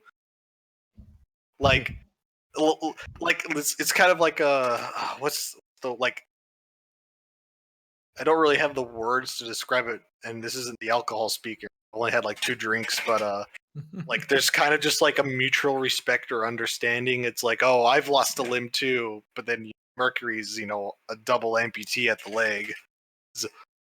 Yeah. Kind of just that respect between adversaries, basically. Yeah. And then also could be like, too, it's like, yeah, you didn't actually hurt me. Or, well, here's the other thing, too. She could also fuck with him, too, also. It's like, oh, I had to get this leg replaced because of what you did to me. Yeah. So, it could be that, too. Because for all she knows, it happened. It wasn't an illusion or anything. Well, yeah, they didn't. I don't think they ever worked that out. Yeah. So, like, for all she knows, like. Well, I think RWBY would have told her, he was walking the next day, so something's up. You didn't hurt him somehow, but I don't know. I don't know. I still feel like Mercury could fuck with their head by showing off that like he's also missing both legs, pretty much. That is true. It'd be like that Fat Man Falling video. But I don't think like Yang's gonna feel guilty or anything like that. No. That would be like the moment where she realizes. In fact, like, if anything, she'd be like, "Wait, so I didn't actually break your leg? What a douche!" Yeah, that might actually make her even more pissed if she realizes, if she basically realizes, so I got all worked up thinking I had hurt you for nothing. When all I did was inconvenience you and made you use the wrong screwdriver to fix your leg. Yeah, trying to shove a flathead into a Phillips. This triggers me internally. I'm heinous, for God's sake. It was worse than that, because you can turn a flathead screw. You can turn a Phillips head screw with a flathead screwdriver sometimes. Yes, It's not easy, but you can do it. Wasn't he using a Phillips head screwdriver on a flathead? No, what would have been worse is if he had a flat... That's why it was really stupid. No. I will tell you what's the worst. If he was using a Torx head screwdriver on a flathead screw, that would have, like... Ooh. I don't think the writers know. I don't think the writers know what that even is.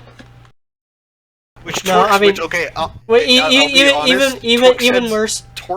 Torx screws are the best.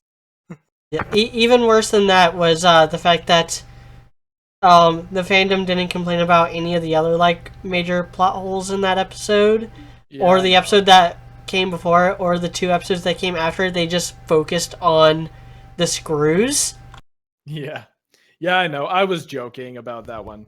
Yeah, oh my goodness, nobody in the cast is addressing that Penny is a robot, and therefore not a living flesh and blood person. But you think that that the screwdriver is the biggest flaw in Volume 3. Yeah. Well, people are stupid, so Yeah. But my robot waifu died. Yeah, I know. You watch your and I want her to come back. Same here. Me too. I don't even like her that much, and I still think she should come back. Yeah, she raises way too many questions to not come back. But yeah, I do agree that I think that would be a nice little moment, whether it's a moment where, I don't know, that triggers a moment of respect between the two, or if it just pisses Yang the hell off. I feel that it would give her more of the gambler's tilt, where she's more angry and pissed off, so she's not fighting with a clear head. She's doing I'm gonna punch through things instead of Ty's no, you gotta walk around the damn dog, punch someone instead of punching through the damn dog. Yeah. Can I address something from? Can I address another flaw from the prior scene with Oscar? It's not really a flaw so much as it just made me mad. So apparently Oscar has a semblance on top of being basically immortal. Yeah, that's weird. Yeah, I really do not like that at all. Because it's the thing is, semblance is this show's equivalent to superpowers. This should be the main thing that makes the fights unique in the show. Like quirks do in My Hero Academia, or the jutsus do in Naruto. Or stands in JoJo's Bizarre Adventure. Yeah, stands in JoJo's Bizarre Adventure, especially stands, which I think... I don't know, because that part of... I would think that JoJo's Bizarre Adventure was doing that before Naruto was, but there's definitely some cross inspiration between the two throughout the years. Yeah. There's also something like it in Hunter x Hunter, but I'm not familiar with Hunter x Hunter at all, so I'm not gonna go there. But the thing is, semblance has meant next to nothing in any of these fight scenes. Yeah. The only 3 people who've used theirs really consistently have been RWBY, Nora. Not even RWBY. It would be technically Pyrrha. Pyrrha uses it the most. Yeah, Weiss. It would be Pyrrha, Weiss, and Blake. True, Weiss. And Blake. Yeah. And Yang just uses it at the end of each fight scene. She just gets beat up and then goes Super Saiyan and then wins. I feel that needs to be the crutch of a fight, especially with Weiss. Is Weiss very intelligently uses her semblance to win a fight. Yeah, that's what needs to happen, but the writers are just focused more on crazy weapons. That RWBY's not the first show to have gun swords. Yeah. Or I mean, sword guns. it's not the first thing to use to have superpowers like semblances either, but the semblances would Choose add one. something. Yeah. Well, I mean, you could have both, but make the semblances matter in fight scenes. Balance them, I Like, guess. why did we not see Rin's semblance during the fall of Beacon? Yeah, that probably would And Yep. and Like, why it would have been cool if he's like using his semblance and he's like escorting people out of like the danger. why zone. doesn't Ruby use her semblance at all during the Tyrion fight? And she barely uses it in the new Clavi fight. Yeah, that's true. Yeah. So I think let's start firing up predictions. Okay. Unless Yeah. anyone has anything they want to say. No, No. I'm good with predictions. No. All right, Okay. so let's predict for episodes 5 through 7. So for episode 5, we're gonna get Blake. Obviously, it'll probably open on Blake. Yeah, she's the only one we haven't Yeah. seen in this episode, and she hasn't had a line since the first episode of this volume. And Blake is holding her bake sale so she can get more people to come to Haven. Yeah. I could potentially see in the next episode bad guys and White Fang shenanigans. Actually, you know what I would like to see is the next time we see Blake, that the news of Sienna Khan's death reaches Menagerie. Yeah. Oh yeah. Because that'll take like if Blake's if Gira's plan to like send people to go to Menagerie and help. I say Menagerie.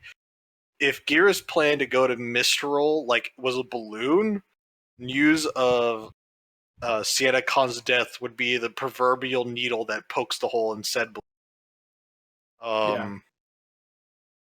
I would like to see. I definitely expect to see bad guys in the next episode. Either if we get Yang and Weiss's talk with Raven in the next episode, I wouldn't be surprised if they get waylaid, and that's what stops them from getting teleported to Yang and Team Ranger and company. Yeah. For episode 6, though, 6 and 7 is going to be interesting. I'll be frank. I would like to see Blake Blake's like, okay, we need to get on the boat and we're going. That's what I really need to see from Blake. Blake's storyline just gets worse and worse and worse, and the sooner they get hooked back up with Team RWBY and Team Ranger, the better. That's my opinion for Blake. I honestly don't expect Weiss and Yang to be meeting up with. I expect Weiss and Yang to meet up with Team Ranger this volume, but I don't expect them to meet up with Team Ranger within episodes 5 through 7. But who knows? That's basically my predictions, because the way that it sounds like it seems reasonable that Cinder and company will beat Team Ranger to the Bandit, and it doesn't look like Vernal's gonna want to leave the Bandit. So there's gonna have to be some bargaining deal shenanigans to go on there. I'm still up in the air if Raven has the Relic of Knowledge. I could actually, you know, what would be an interesting plot point is, so Raven doesn't have the Relic of Knowledge, but they agree to use the Relic of Knowledge to help them prevent Mistral being overtaken by the White Fang. That would be something that I actually wouldn't be mad. I would be perfectly fine with, and I kind of prefer that. Like, they're like, yeah, we don't have the Relic of Knowledge, but like, okay, this is the deal that we're cut. We'll use the Relic of Knowledge so we can like prevent the attack on Mistral. I would also be kind of okay if the messenger is like, hey, look, I'm here to deliver the message. Oh no, I got stabbed. And then the person who stabs them is like, Salem sends her regards, and the guy's like, what? And then he dies. But that's basically it for my predictions. Really shitty predictions, though, but I mean... So, yeah, can I go next? Yeah, that's So the I think, order. I think the next episode is going to be focused mainly on Blake, and I think we're going to get a bit more Yang and Weiss stuff, because they kind of ended on that cliffhanger. I think they're going to keep that going, at least for one more episode. Maybe even get a revelation that Raven once trained Adam. But I don't know how they would work that in. I would be okay with that. So we get that, and it's Blake trying to like gather our people, and it's just not working. She's a really bad baker. Yeah. It's just not working, and Yang and Weiss are getting the bombs dropped on them. And then I think that'll be it. I think the episode after that will heavily feature Crow and Team Ranger, doing like either a little bit more training and or recruiting huntsmen to the cause, and we'll also get the villains arriving in Haven to meet up with Watts to not have him go with them because we don't know what Watts is actually supposed to be doing, because he is given two completely contradictory orders in the same sentence. Yeah. That Phelan Watts is one of the huntsmen that's hired by Crow to help them out. I seriously doubt it. I doubt it too, but it'd be funny. No, I still think Winter will be, though. Yeah. Winter with their hair dyed blonde. So that'll be episode 6, and then episode 7. Then episode 7, I think will feature Team Ranger and the Yang and Weiss stuff, and it's Team Ranger setting out to go to the Bandit Clan at around the same time that Cinder and her goons are, because I think the big mid-season thing will be the start of that battle. And I think they might carry a lot of that stuff over through the second half of Volume 5. Yeah, that's my predictions. That's it. I feel that they will save the White Fang attack on Mistral for Volume 3. I mean, Volume 6. Yeah, you know what I mean. As in, like, this season, Part 3 of this season. Maybe the alcohol's catching up with me. I don't know. Well, I mean, that was always the thing. Like, that was always the case. No reason to have it this volume. So, anybody else want to make some predictions? Yeah, pretty much kind of the same thing. I think things are going to happen, I think in episode 5, Yang and Weiss are going to get a little bit of info on.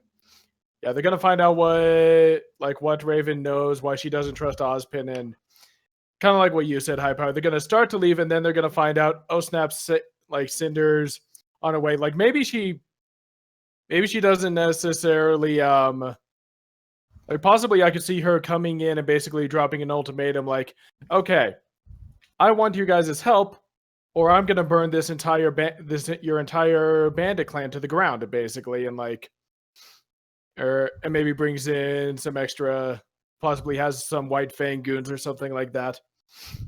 And I'm hoping that next episode is where either they receive news of Sienna Khan and they say, okay, we just need to go now, or possibly something happens and Blake and them all get driven out of Menagerie and just have to leave. And I like the idea that the Belladonna family is forced to flee Menagerie. Yeah. I still don't think that's gonna happen. I don't think it'll happen. I don't think they're gonna be forced. I think they're just gonna have to be. I think they're gonna be forced to cut their losses and just be like, we have no one. We have no one. We're in this alone. Yeah, something like that. Because remember, like, and it's clear from last episode that the Albanes are still kind of playing both sides. They're still acting like they're with Sienna and that they're agreeing with Gira. But I don't think Gira buys it, but yeah. Yeah. Well, no, he doesn't, because they have Ilia's Scroll Ex Machina saying, "Oh, the Albanes are actually working for Adam. They just couldn't prove it." But we didn't see that scene because who needs that scene, right? Yeah. And I think episode 6 is going to be more training between with Ranger, and also we're going to get introduced to those huntsmen, hoping one of them is Winter. And I think something that I would like to see is if they do some more, if they do show us some more hand to hand, or I'm not sure how well they would do this, but that they kind of show, but that they have Ruby and Oscar kind of training with like Ren or someone who is actually like we know it has some experience in like hand to hand and stuff like that. Yeah, because So that we watching can- Yeah, and possibly also like maybe having Ruby spar with Jean to work on like A few things. actually being able to make an impact with her hits, because we know Jean's got a good defense, and maybe even showing that Jean's actually pretty good in hand to hand too. Anyway, but yeah. So other than, so this That is feel another like John reason why. handling No. Ruby Bow Chicka Wow Wow. Another reason. Another Like well. grapples around or something. No, Anyway. another reason to hate We'll that settle whole. this back at the house in your room. Another reason to hate that whole plot point that Ruby can't fight without her weapon. How many people do we We've see seen fight her with? kick a guy out. Well, no, how many people do we see fight without their weapon? Ren, Not a whole lot. Yang, kinda. But I mean, her weapon is basically just hand-to-hand combat anyway. Same with Tai. Yang, yeah. There's a little bit with Crow, but Crow's really steady, like just Yeah. like that. They're just proud of Tyrion's just pulling, themselves and Tyrion's just pulling a Jice like, oh, you punched me in the face. Are you gonna dodge? Like, oh, that's what the captain said. Are you gonna dodge any of these? Oh, you bloody whiter! You keep punching me in the face. Nice. Jace. Okay. But yeah, I do. But yeah, I do agree. Like that's always been kind of a mess, and yeah, that's Yeah, still like a mess, like but- on the whole throughout the series, Ruby is actually one of the better hand-to-hand fighters we've seen because she at least kicked a Grim and killed it in a single kick. Yeah. Or like the first thing we see her do in the series, like in the first episode, she kicks a guy across the store, and we're supposed to assume that she's, but then a season later she, Well, I mean, rushes even the guy, even punches in him and does nothing. even in the beginning of Volume 2, which is the same volume that we got that little revelation, one of Ruby's first actions in the entire volume is running so fast that she one-shots the entire team Juniper. The entire the whole team. Which I think She just takes out just by running. I'll talk about this later, but I think that scene would have been. I think the ending of that scene would have been a lot funnier if she'd been pied in the face and like run into Jean or something like that when she was trying to whatever. do that. That whole scene was goofy anyway. That was another. Yeah, that's another thing. Like Pyrrha is supposed to be really powerful, but she gets taken out by that. Anyway, so yeah, and then I do think Volume 7 is going to be where things start to converge on the Bandit, or Episode 7 is going to be where things start to converge on Raven's clan. So yeah, Cinder like starts to approach Ray, comes in again to approach Raven to see what she thinks of her ultimatum. Ranger and the huntsman that they have start heading towards them, and for whatever reason Blake and her family decide to go because they have something that Raven might want or something. Yeah. We talked about that. That's kind of a mess, but anyway, that's what I'm thinking. Gosh, what would cause Blake want to seek out the Bandit Clan? That feel when the Bandit Clan tries to rob I do think it Kira could and Callie and they just fucking clean house. Yeah. Like That I would could be just see hilarious. Yeah. Like I could just see it being the thing where they can't get their army and menagerie, so for some reason they feel like they can get it from Raven somehow, but I don't know. Because Here's here's the thing. Here's the thing, and here's why. 5 stars on Yelp. And I don't think the writers are smart enough to realize this, but if anything happens to the Belladonna family, it proves them right. As in they were right the entire time. Adam is really overthrowing the White Fang, and this is all part of taking out anybody who is sympathetic with Sienna Khan. Like they need, like if they want to still play up the fact that they're following in Sienna Khan's footsteps, they need the Belladonnas to make the Belladonnas look like the real enemy, or keep them on their side and keep them in the dark as long as they can.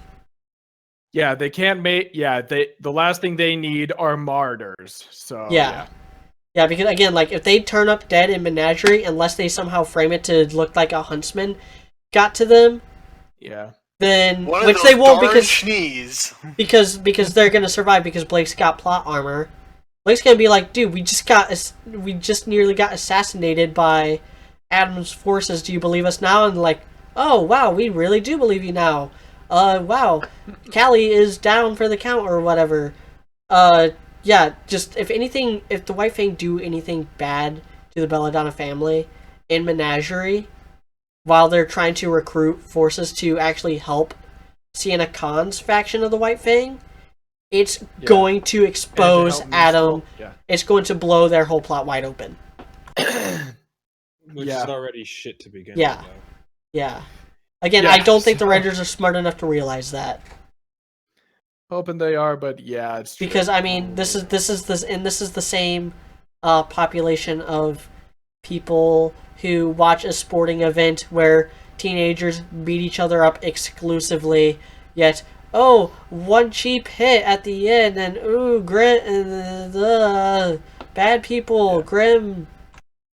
Oh no, a robot waifu was bisected. Oh, I'm talking about Mercury.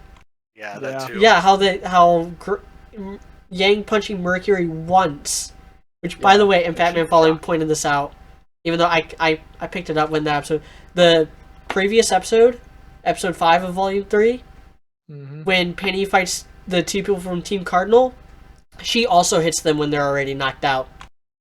Yeah, and people are cheering still because what is the plot? Yes, this is our blood sport. Fight for us. Yeah. But we only like violence when the plot needs us to. Yeah. Yeah, that's weird. So are we I about think it's done? Sock's turn. Oh, Sock still gotta go. Sorry. Don't worry about me. I don't got anything that y'all haven't already said. Okay. All Of right. course you don't. You never do. My turn. Yeah, yeah, that's right. It's Dude's turn. Yeah. So I'm not sure. I am going to assume that we're going to get Blake this episode.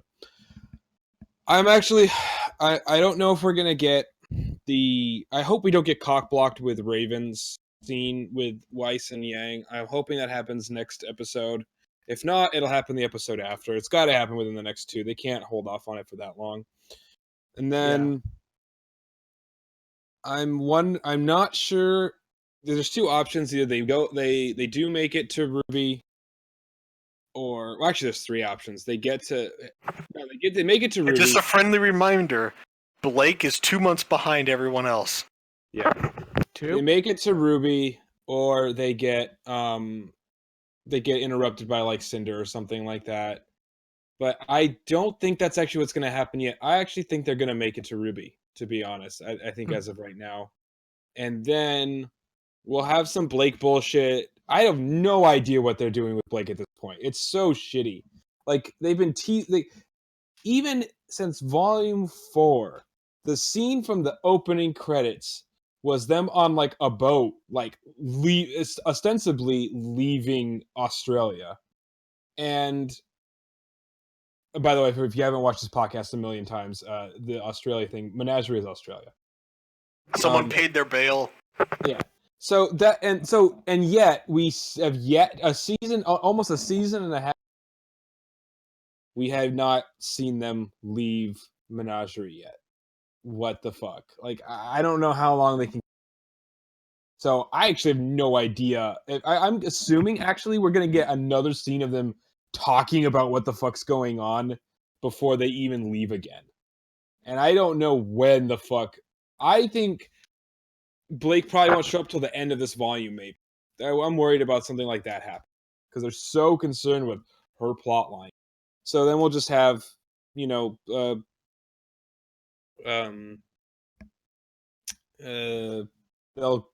get to Raven will get them to the 2 girls to they'll get Freezerburn to the main group, and then they'll talk about Ozpin, and that'll be a big drama thing.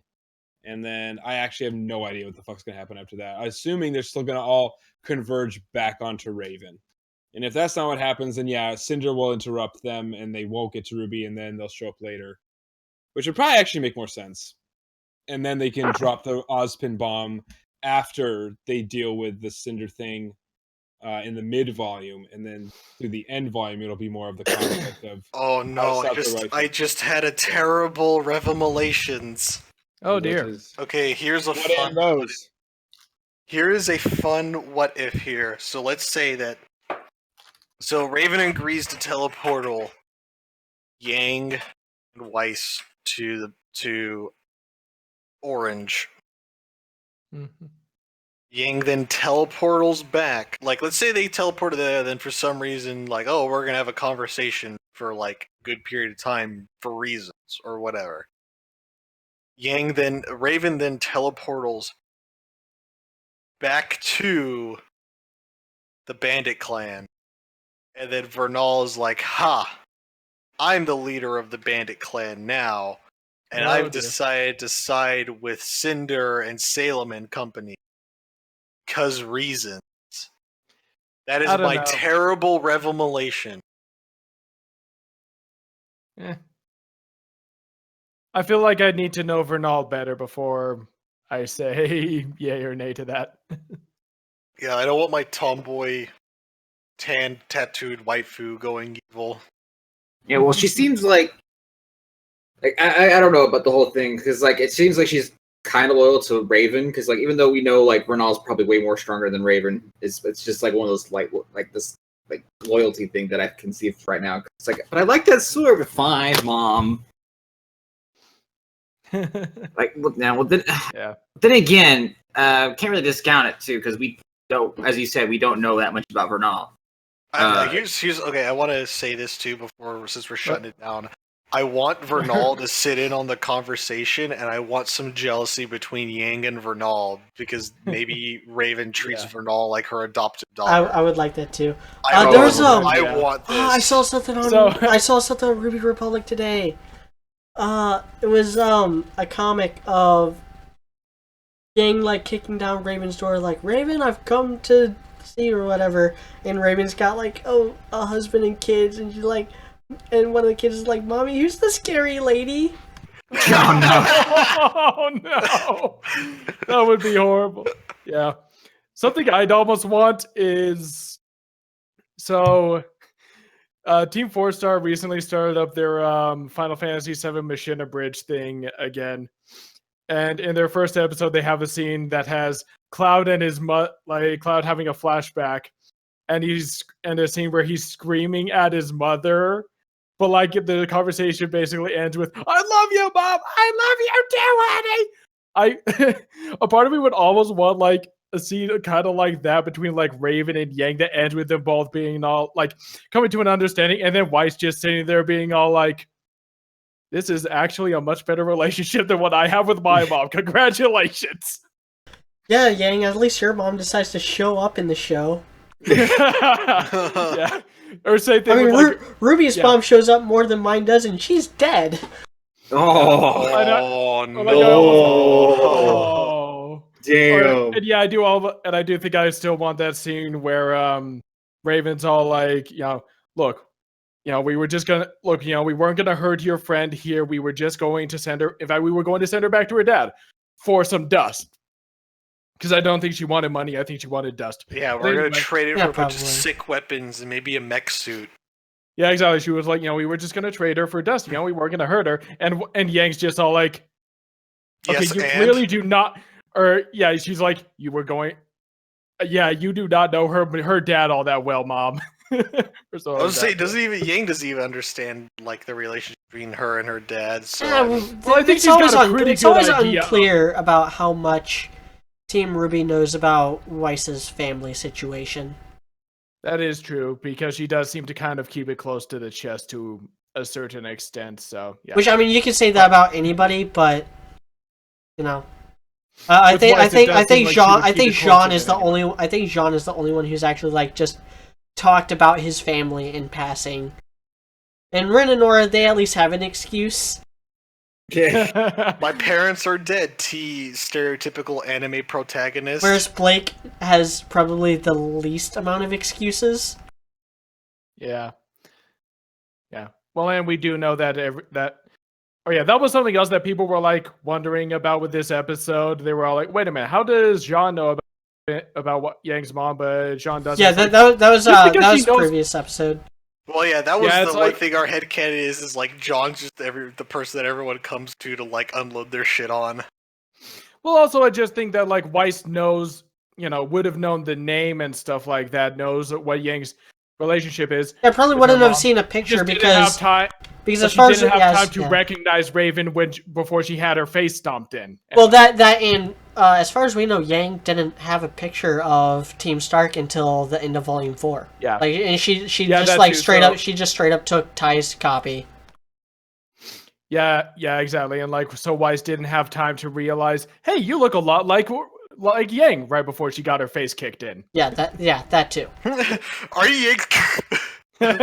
I'm sorry, I couldn't recognize the similarities with her boot in my face. Yeah. Oh wait, no, I passed out from blood loss from the upskirt. I I love that comic. was Yes, a it's little so distracted. good. by the I upskirt. love all the Weiss jokes like that.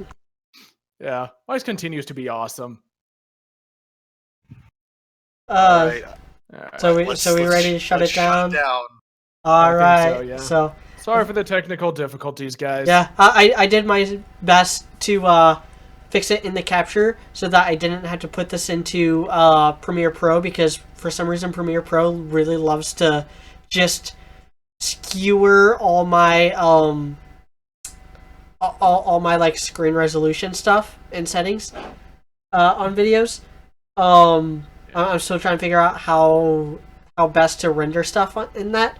And if someone knows how to do it, do feel free to yeah. post it in the comments. Yeah, like tell me what settings I need, because I look at Media Encoder and it's just a bunch of mumbo jumbo to me. Yeah. And I don't have time to like actually research and stuff. So if you like this video, like, comment, and subscribe. I do RWBY reviews. We do these podcasts. We do the Beyond podcast, where right now we are talking about Star Wars. This week is Return of the Jedi. Woo! Also got my fanfiction, RWBY on Home is happening right now. Probably about next week. It'll be halfway through the first arc. Like this time next week. I got like 2 more chapters to do before then. Before I do the halfway point. You could also go to Fiction Press and see my story, Guardians of Terra, and really know how not good of a writer I am. And you could also find me on FicFun. I got a short story on FicFun called Roads. I haven't talked about that a whole lot because I was a little disappointed in how it turned out. But you could also support my Patreon and support our Facebook page. Links are all the links are in the description. And join the Discord. Yes. Yep. Yeah, join the Oh, Facebook group, and you can join the Discord. Oh, and one more thing, I don't know if this was mentioned, but Momo Yaoyorozu made a cameo in this last episode. Yeah, we talked about that. Ah, dang it. Sorry. Yeah, we did mention that. I was Her having sisters. I enjoyed the episode. I look forward to more. Hopefully, we don't get a hiatus next week because of the extra live stream. I think they've confirmed. No, that Extra it is Life going was to be Extra next Life was week. this week. Oh, Yeah. Yeah, And I think they've confirmed that episode 5 will be next week. yeah, Thanksgiving isn't for like another 2 or 3 weeks. So they might have actually do a timed it. hiatus during. Yeah, if they do a hiatus for Thanksgiving, that's not bad at all.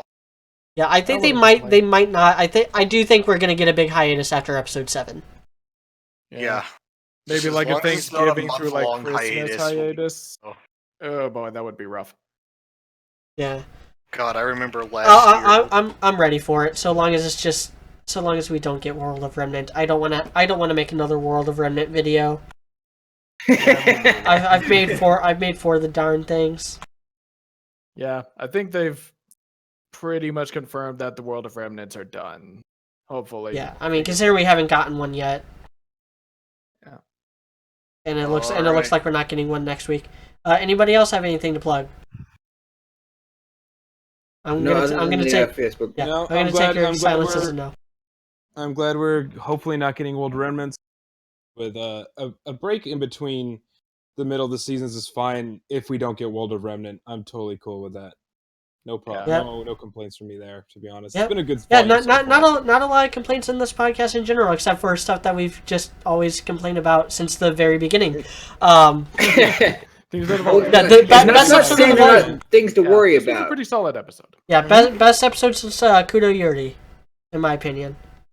Yeah, Best agree on episode that. since. But then again, we've only had a couple episodes since then, and some of them have We left a still lot to be got a desired. long way to go. Yeah, we Yes, got a long way to there go we in go. this volume. Fingers crossed that it ends up maintaining a level of quality like this. So, have a good night, everyone, and join us Bye. next time for the Bye. RWBY podcast, where we will probably be less positive because it's most certainly going to have Blake. Yeah. Yeah. We got some freezer burn And to on- go and lose. on- I yeah. feel like somehow it's a good Blake episode. Oh my goodness! Oh, God. Yeah. Here's Hey, I'd be hoping. Fingers fine. crossed. Fingers Yeah. crossed. Fingers are crossed, and have a good night.